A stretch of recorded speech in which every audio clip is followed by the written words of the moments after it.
Hey everybody, how's it going? Well, it's Monday. It's time to do a little Monday content as usual. And I'm out here just enjoying a nice mild afternoon. I have a little tobacco and I've been kind of casually enjoying that as well.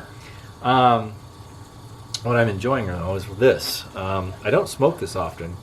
I'll tell you why. This is gas lamp, or was it gaslight? GLP gaslight. And it's strong. And it's something that I do like. The flavor is really good. But it's like, if you like English tobaccos, you might like that. I definitely say if you're a beginner, wait a while. Don't try it yet because you're not going to like it. Chances are you won't like it. Get some English experience with the Latakia blends and then try it later on. I know I tried it. When was the first time I tried that? I think it was 2018, maybe 2019. No, I think it was 2018 I first tried Gaslight. And I liked it because I already had experience with a lot of other English style blends. But it's good stuff, but just forewarn, it has a tin note of a barnyard. So it smells like a barn stall, and it's pungent. It's not very pleasing, but if you can get past the horse apple aroma, then you might actually enjoy the burn.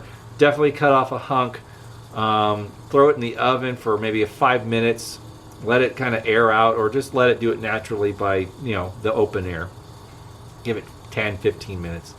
And then pack it and then light it and see what you think. But I'll tell you, definitely for those who have experience with English blends, you might have a better chance of enjoying it. Because if you're a beginner and you try it right out the gate, you'd be like, oh, why? Burning tires, it's not going to be your thing. You're going to reject it. And I have a friend on Facebook in Chicago who just started piping, and he's like, "Oh, do you have any suggestions? What's your favorite?" I'm like, "Well, I like GLP's Quiet Nights." He's like, "Oh, is that your favorite?" I'm like, "Yeah." So he tried it. And he ended up sending it to me. He's like, I don't know why you like this. This is terrible. This tastes. I'm like, well, it's not a dessert. It's not one of those creme brulee flavored aromatics like most people do, like the sweet stuff, and I can understand that. It has a pleasing note. It's sweet. It's it can be nice. For me, a lot of aromatics do bite and get tongue bite, and it's just then it just leaves a lot of goop in your bowl, and I don't know. I've kind of gotten away from most aromatics. I have one or two that I do still enjoy, but not much. But anyways, if you're into that, you're not going to like this. No, steer clear. But if you do have a taste for Virginians and some Englishes, then give it a shot. I think you'll like it. Just let it breathe for a little bit and then give it a light. But anyways, weekend was great. Had a nice time making that video with April, and we had a lot of fun. And so far, a lot of positive feedback, and I really appreciate the wonderful comments that I've been getting on that video. And I know April does as well. She really does appreciate all the positive compliments and feedback that have been posted so far. And we're going to do it again. Don't you think that we're not? It's going to happen. My wife actually is pretty impressed with the way that came off, and she is kind of excited to try and maybe do a video as well. So we start talking and say, hey, maybe the three of us should do a video about old Hollywood. So we'll get dressed up in our nice clothing and talk about our favorite movie stars, or maybe even favorite movie. So why not, right? I think so. So with that being said, stay tuned. Keep your eyes out for another video with April and maybe even my wife. And so that way we can, have a fun discussion. And it'll be great. I think it'll be a lot of fun. So more things to come along that. I think it's good to, of course, keep the lantern content going, because that's why we're mostly all here, but also throw in some other little things just to keep it interesting and stir it up a little bit. And you get to see some of my friends too, and get to know them. And they have great historical knowledge, and they're just hilarious. I mean, she's fun. She's a great person to be around. She's always a great time with her and her husband. They're good people. So anyway, keep an eye out for that. That's going to happen. Now, my brother called me last night, and he gave me some really great compliments about that video. And let me just tell you, my brother's a tough customer. He doesn't hand out compliments all the time. So with that being said, appreciate it. I love you, and it means a lot. And well, truth be told, these videos wouldn't be as sharp as they are if he didn't give me that wonderful camera. So he contributed to this channel quite a bit. So I really appreciate all that, and I looking forward to the time when that we can make a video together and have a conversation about, well, whatever. Anyways, love you, bro. We'll hopefully see you soon. So we got some stuff on the bench, nothing too crazy. Over the weekend I cleaned up the Defiance Best Ever, and I think it came out nice. Now you could probably see there's still some rust remnants in the corners. It didn't come out real smooth and clean, because I did have some pretty hefty surface rust. But to be fair, I really like the way it came out, and I like the rusticated look. And it just looks like a handy old lantern, It wears its age very well, I think. And I tried to push the crown out a little bit, but it didn't come out so well, and it didn't really move. So I'm not going to force the subject or the issue. But it does burn. It burns okay. It's, it still needs to be brought in a little tighter. I can still clean it and get the air tubes blasted out with some compressed air, and it'll be better. So yeah. Dietz Jr. cleaned this up too, and it came out okay. I think it looks good. It has a nice rustic look to it, so I'm digging it. It holds oil just fine, no problems, but it too burns very poorly, so I'm going to have to blow out the air tubes on this one. So these two will be going with me to work tomorrow, and I'll try and remedy that. But yeah, it's what it is. So, just sitting out here and just looking at things and thinking about things, and having a little pipe, and I'll share a few things with you.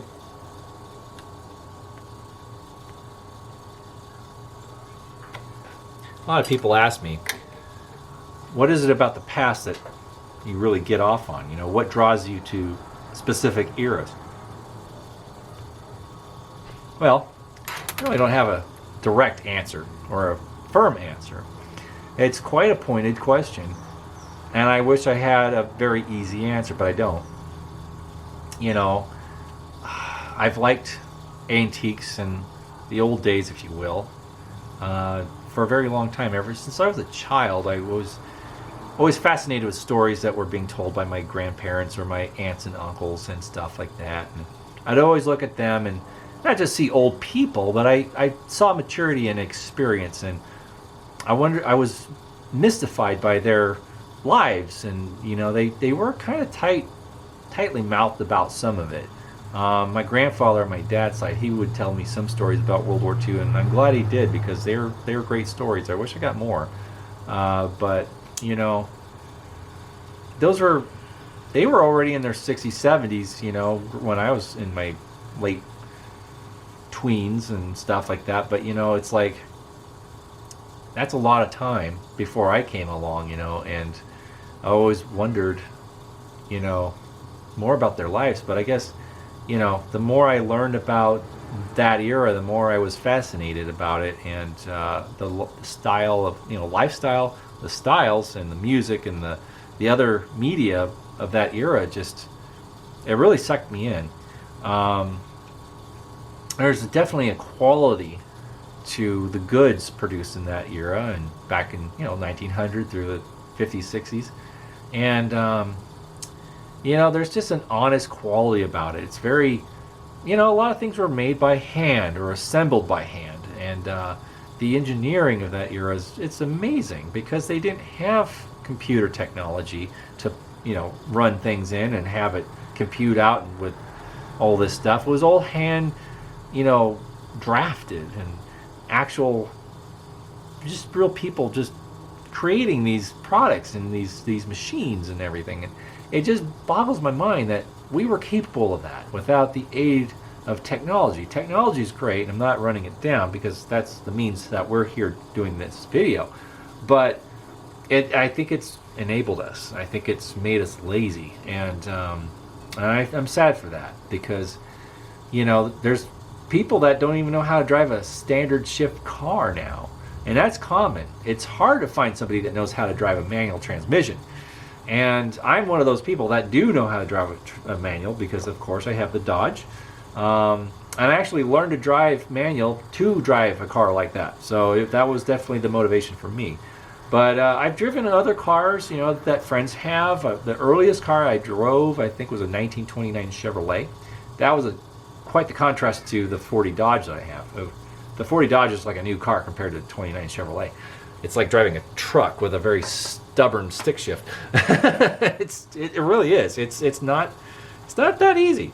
But there's just something about this stuff that I guess I can, in some weird, odd way, I associate with. It feels like home.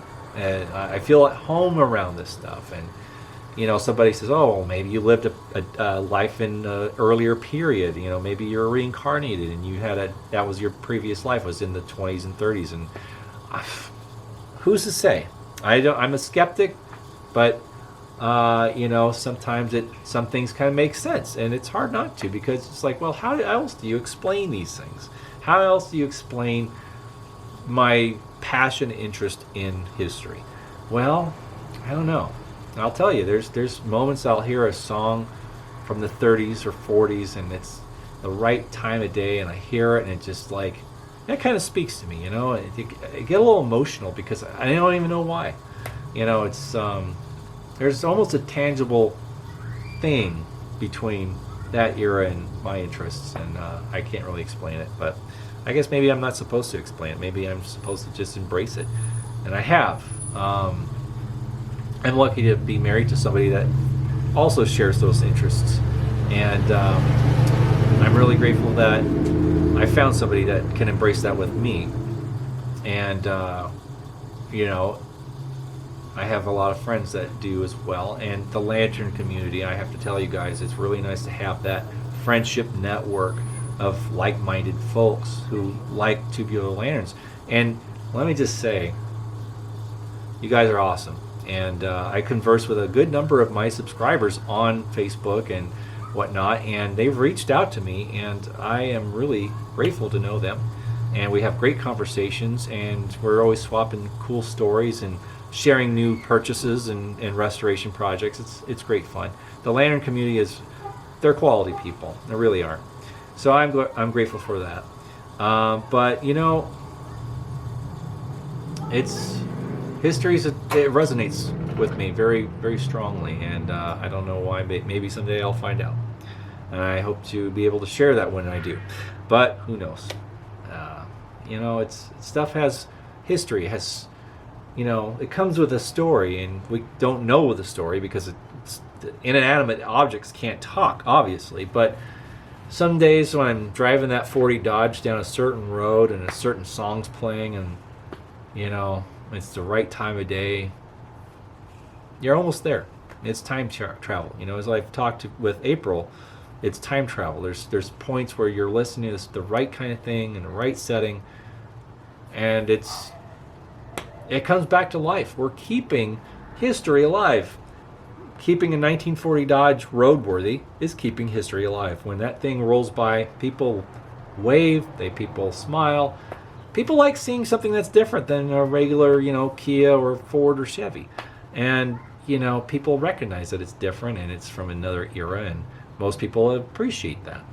And especially the older generation, they see it and they stop and they just like, wow, you see it in their face. They haven't seen something like that since their earlier years, and I get a pleasure with that. I eat that up. I really do. I remember I pulled into a gas station one time, and this sweet little old lady came around looking at the car. And I says, "Oh, hi, how you doing?" And she's like, "Oh, I have just a weird question I have to ask." I'm like, "Well, what is it?" She's like, "Can you open the back door to that car?" And I'm like, "Okay." And so I'm thinking, okay, what kind of story is she going to tell? So I open the back door, and she clasps her hand. She's like, "Oh, you have the rope." And yes, there is a blanket rope that hangs on the back of the front seat. And, many people called it many bad names, I'm not going to go into them, but, it was technically a blanket rope. And so they could put a little lap blanket on it and would hang it so people in the back seat could keep warm, because not all heaters were very circulating in the cars of that era. But she was so thrilled to see that rope, because she told me she remembers being a little girl holding onto that rope with her brother when they would go on road trips or riding around town with her parents. And she remembered that so well. And I'm just like, oh man, that's a great story.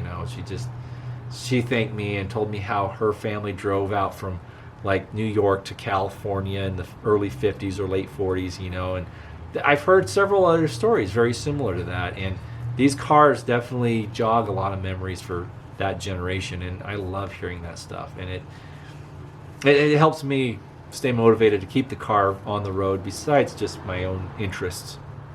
I love sharing that history with them. And they always say, oh, is this your father's car? Or how did you acquire this car? I'm like, no, I bought it. This is, I wanted one, so I bought it. I know, I'm a glutton for punishment. I'm crazy.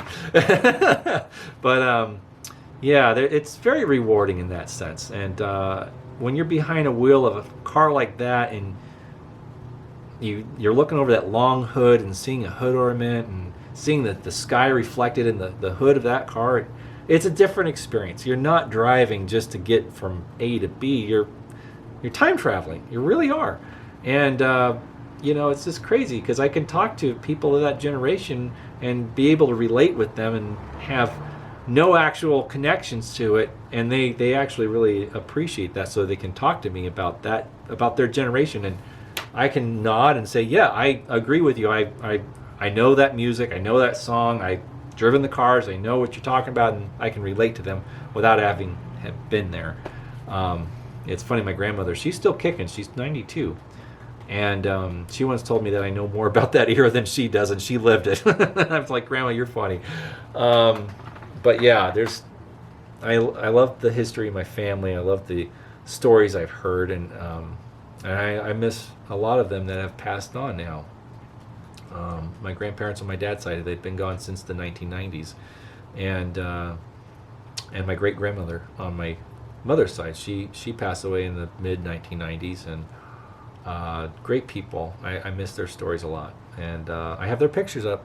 I think of them often, and I know that they are aware of that. I like to believe that they are, and I know that life is a mysterious thing, and we don't always know what's beyond this life. But I have a feeling that the objects that we've all collected still were important to somebody, and I think the people that have gone on before us are aware of us taking care of these treasures of theirs at one time, and I think it's a good thing. But yeah, of course, we can't take these things with us, and of course, the relationships we have on Earth are definitely the most important. But it's good to have some fun stuff along the way. Yeah, I agree. All right, well, I'll get off my philosophical soapbox, and we'll get back to some lanterns. And stay tuned. I'll do another content, hopefully with some good results for these two lanterns at the weekend, hopefully. And we'll do another video, probably Friday. Okay, thanks again for sticking with me and hanging in there. Take it easy. We'll see you again soon. Bye-bye.